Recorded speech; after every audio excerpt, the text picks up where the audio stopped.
Bonjour à tous et bienvenue dans cette seconde chaîne. Parce que pour ceux qui me connaissent, j'ai déjà une chaîne YouTube, elle s'appelle Averroès. Là, cette chaîne sans doute va s'appeler Averroès les suppléments ou un autre nom. Donc bienvenue à tous. Ceux qui me connaissent, donc je vous l'ai dit, il y a ma chaîne Averroès sur laquelle je parle d'histoire arabo-musulmane et aussi d'islam, avec quand même une bonne spécialisation sur le Moyen-Âge. Et pour ceux qui ne me connaissent pas, ben voilà, maintenant vous le savez. Cette chaîne, pourquoi je l'ai créée? C'est pour se focaliser ensemble sur des points précis. Alors soit de l'histoire arabo-musulmane, soit de l'islam. Soit pour parfois approfondir des sujets que je peux aborder sur la chaîne, soit vraiment pour aborder des points que j'ai pas du tout abordés sur ma chaîne YouTube, mais qu'on va aborder de manière assez profonde quand même. Et donc, bienvenue déjà à vous.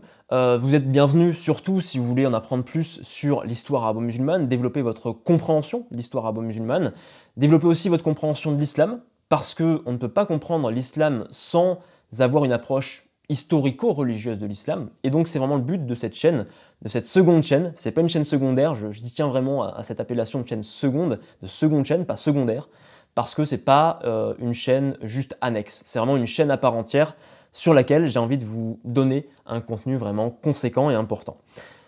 Alors dans cette vidéo, on va voir ensemble 5 pièges, 5 erreurs à éviter quand on lit le Coran. Parce que peut-être que vous êtes musulman ou non musulman, que vous avez envie de lire le Coran, que vous avez peut-être déjà lu le Coran, mais parfois on tombe dans des pièges dont on ne se rend pas compte quand on lit le Coran, parce qu'il y a beaucoup de pièges, il y a pas mal de pièges, et j'ai listé donc 5 pièges, 5 erreurs à ne pas commettre, ou en tout cas à avoir conscience pour lire et lire de manière consciente et respectueuse aussi, le plus possible du sens du Coran qui a été beaucoup interprété par différents savants musulmans au fil des siècles. Bref, je m'éloigne déjà du sujet.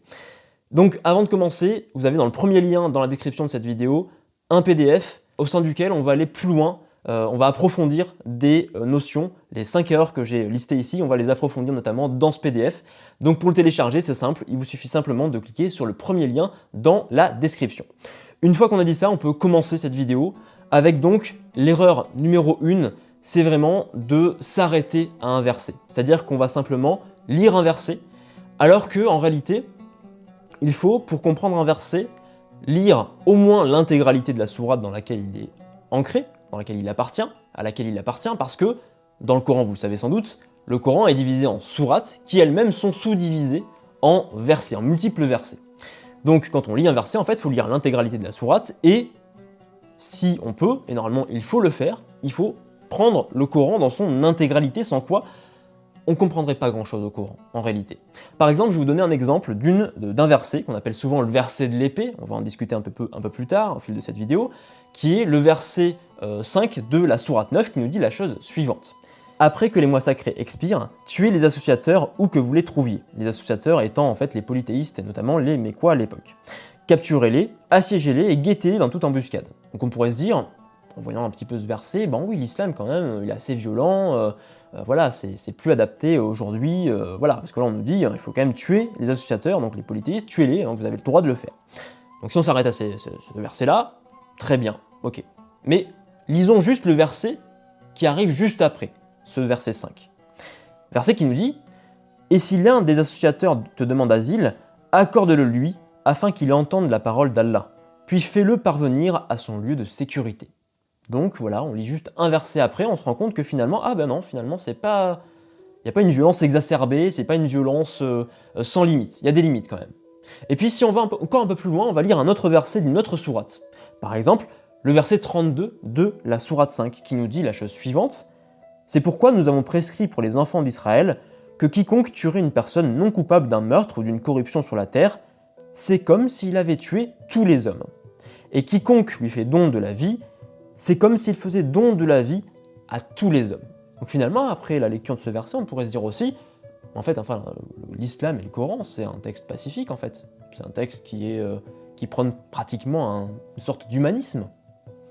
Mais en fait, c'est pas si simple, parce qu'encore une fois, il faut lire l'intégralité de la sourate, dans laquelle est ancré ce verset, mais aussi l'intégralité du Coran, parce que c'est vraiment l'intégralité du Coran qu'il faut comprendre, sans quoi le verset tout seul ne veut finalement pas dire grand-chose. Erreur numéro 2 maintenant, c'est de rester piégé dans notre propre interprétation du verset. Pourquoi c'est une erreur? Parce que le Coran, il faut le comprendre, s'ancre dans un contexte particulier. Celui du début du 7e siècle, celui du contexte géographique, celui de l'Arabie, celui de la Mecque, et un contexte chronologique, donc le début du 7e siècle, au sein d'une société qui ne partage pas du tout nos propres idéaux du 21e siècle, ça vous serez parfaitement d'accord, qui ne partage pas les mêmes connaissances scientifiques qu'on a aujourd'hui, ni les mêmes valeurs. L'humanisme, la défense d'autrui, notamment pour le bonheur d'autrui, c'est normalement une mission, normalement dans l'idéal, que l'on a. Sauf qu'à cette époque-là, on l'a pas. Et donc quand on lit le Coran, c'est avec bien souvent nos propres idéaux, nos propres valeurs du 21e siècle, qui ne sont pas celles encore une fois du 7e siècle, qu'on va lire le Coran et interpréter chaque verset.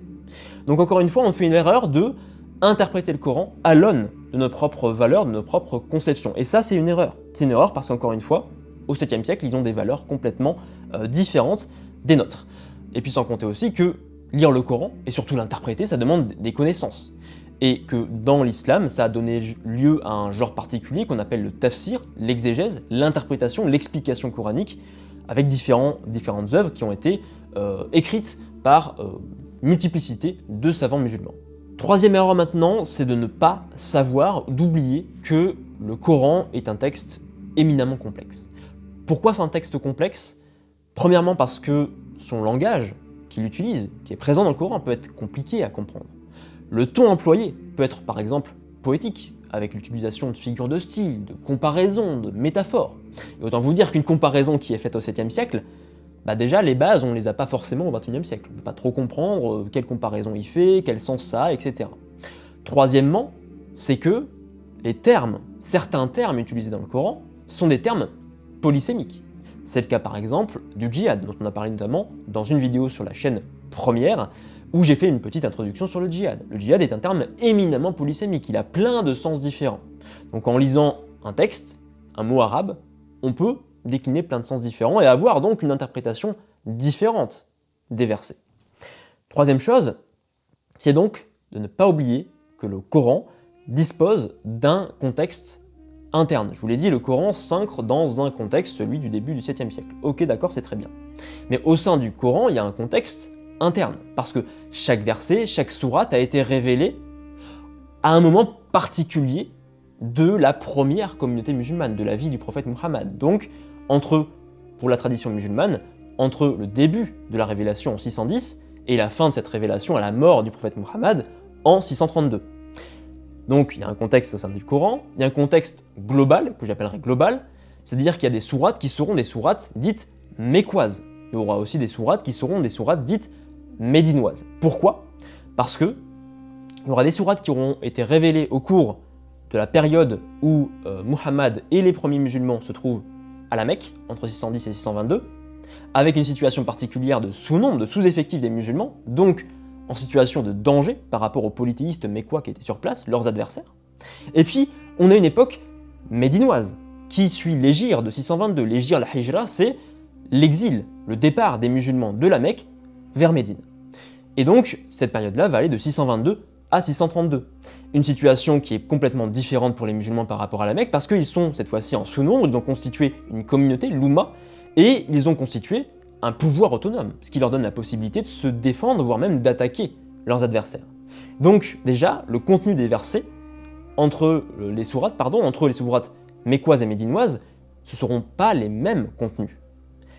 Troisième chose, il y a un contexte encore plus précis, parce que chaque verset parfois correspond à un contexte particulier. Par exemple, il arrive une question aux musulmans, il arrive une question en tête à Muhammad, hop, une révélation arrive. On est face à un événement particulier, on ne sait pas trop quoi faire, hop, une révélation arrive. On fait face à des débats très houleux parmi les musulmans, il y en a eu, parce que le Coran, vraiment, il fait référence à plusieurs reprises, une révélation arrive pour trancher les choses. Donc il faut bien comprendre que, là aussi très complexe, différents contextes internes au Coran à comprendre, sans quoi, forcément, on va mal interpréter le Coran. Quatrième erreur, et ça c'est pour moi la plus importante et la plus intéressante, c'est de ne pas s'intéresser aux interprétations successives qu'en ont fait les savants musulmans au fil des siècles. Et je dirais même que si vous voulez commencer à lire le Coran, commencez surtout à vous intéresser aux interprétations qu'en ont fait les savants musulmans. Et chacun a donc donné sa version des faits, son interprétation du Coran, de chaque verset, et ça vous permet de comprendre plus finement le Coran. Pourquoi je dis comprendre plus finement le Coran? Parce que, faut bien comprendre que chacun de ces auteurs, parfois ils sont d'accord entre eux sur une interprétation donnée d'un verset donné, mais parfois ils ne sont pas du tout d'accord. Et autant vous dire qu'il y a eu des désaccords parmi les savants musulmans sur l'interprétation à faire de certains versets.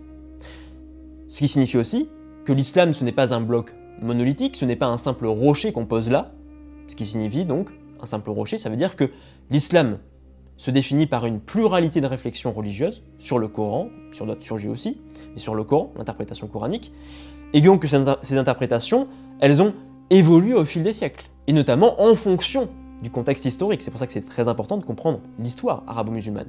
Ces réflexions, elles ont évolué au fil des siècles.